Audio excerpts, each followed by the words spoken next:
Ivor the Engine. Last week I told you how Ivor went off all by himself to Tewin Beach. Do you remember? And Mrs. Potty thought he'd been stolen by bandits, and she chased after him in her donkey cart. But of course it wasn't bandits, was it? Ivor was just standing all by himself on the embankment above Tewin Beach, thinking his own thoughts. Do you remember how cross Jones the Steam was when they found Ivor? Well, after all, locomotives aren't supposed to go wandering about on the railway all on their own, are they? Ivor's fire was nearly out, as there'd been nobody to put coal on it. So Jones made up his fire, and he and Evans the song waited for Ivor to get steam up, and then they went home. Well, the days went by, and soon it was the day before the Choral Society's annual outing. Jones and Ivor were up at Llantisilly station. Jones was polishing Ivor's brass. Jones? That was Evans on the telephone. He says the crane has arrived and all the irons, but they're short of 24 sleepers. Oh no, there's a problem, isn't it? Where are there some sleepers, I wonder? I know, there's a pile of them up at the pit. Mr. Pugh will lend them to us, I'm sure. We shan't want them for long. Yes, but how are you going to get them up there? It wouldn't do for... Shh, not in front of Ivor. Come over here, Di. Ivor was very mystified by all this. Something is going on, he thought. Something I don't know about. Right over then, Di. You fix that with Evans, and I'll see Mr. Parry and fetch the sleepers. Come on, Ivor, there's work to do. So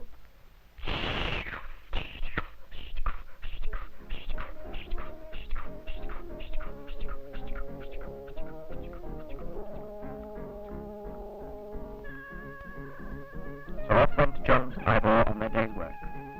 They went up the hill out of Llantisilly and backed up to the Blackstone coal pit. Oh, Mr. Pugh, may Ivor and I borrow a couple of dozen of your old sleepers? Help yourself, Jones Bark. We don't need them any more. Jones loaded the sleepers onto the flat truck, and then he and Ivor went down to Tanny Gilch. They stopped in the town by Parry's the hauliers, and Jones looked over the gate. Oh, Mr. Parry, have you still got that flat-topped lorry? You know, the big one. Yes, we have, Edwin Jones. Have you got work for it, then?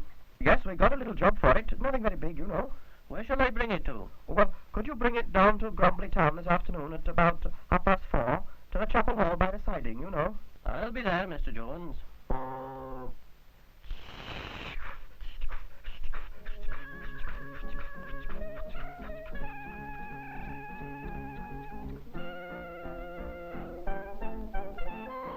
Ivor pulled the truckload of sleepers out of Tanny Gilch, and he and Jones went on with their day's work. Boxes of fish for the fishmonger at Llantisilly, a new pair of boots for Mr. Dinwiddie, and a basket of tomatoes for the greengrocer at Grumbly. Well, it was soon over, and at 4:30 Ivor pulled into the siding at Grumbly for choir practice. The choir wasn't there. Only Evans the song wearing his overalls, and Mr. Parry with his lorry. No choir practice then, ever, Evans? No, we're all too busy over at, you know.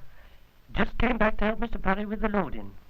Jones and Evans and Mr. Parry lifted the sleepers off Ivor's flat truck and loaded them onto Mr. Parry's lorry.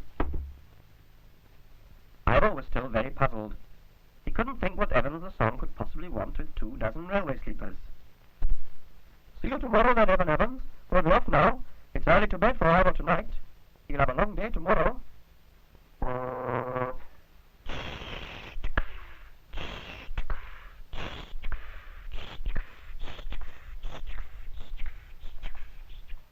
So Ivor went home to bed in his little shed at Llantisilly.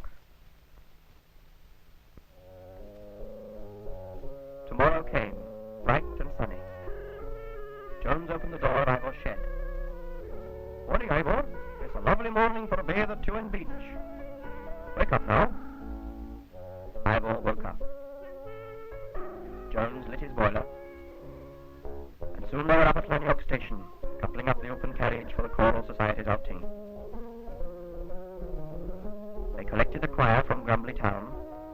Evans fixed the laurel wreath on Ivor's funnel, and soon they were heading down the line towards Tewin Sands. All gay and happy on their annual outing. Then Ivor remembered.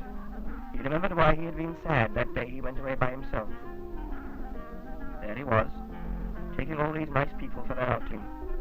They were going to have a lovely time bathing in the sea and running about on the beach, and he was going to be left all by himself all day, standing on the embankment. And as he thought about it, he felt sad all over again. "Look, Ivor, what's that down there?" It was the crane, the big steam crane from the engine shed at Pontypool Roads. It was waiting on the embankment at Chewin Beach. Standing next to it was a dignified gentleman in a bowler hat and a white coat. It was Mr. Jobson, the chief engineer. "Oh, Mr. Jobson! Well, this is a surprise. I didn't hardly expect you to be here yourself." Oh, it's quite a delicate maneuver, this, you know, Jones. I thought I'd better supervise it personally myself. You uncouple the carriage, will you? And we'll get the chains on." The Choral Society went to change into their bathing costumes, while Jones uncoupled the carriage. "Right away, then. Take it up. Easy now."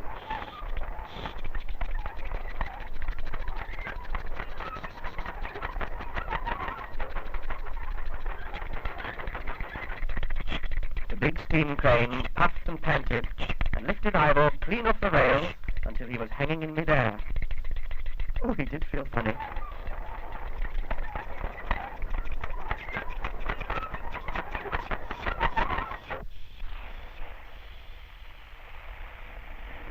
And they lowered him down onto the beach. And Ivor saw before him a length of railway that he had never seen before.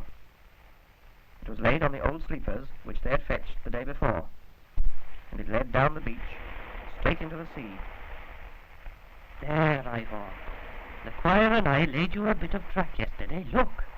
It's not very well laid, but I expect it will hold. We didn't think it right that you should come on the outing and have to stand up on the embankment by yourself all day. So we thought you might like to come and have a bathe with us. I think I'd better take off the silver wreath before you go in. It wouldn't do for it to get wet, would it?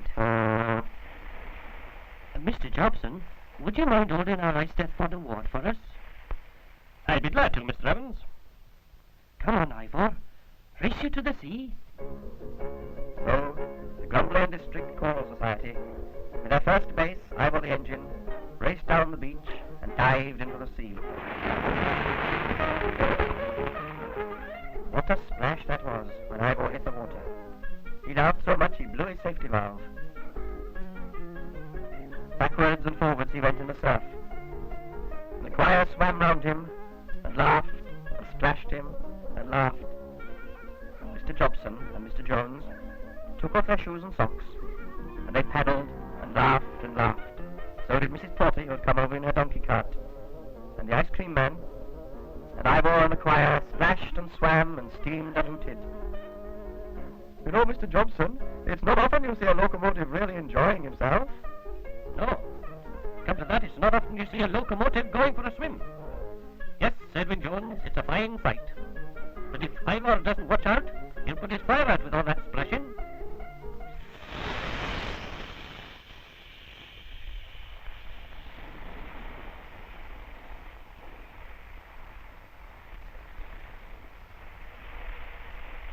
Sure enough, that's just what did happen.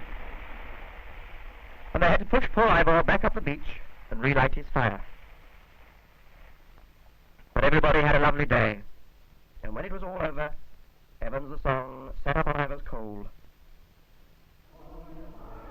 And he conducted the Grumbling District Choral Society as they sang their way homeward through the warm summer evening.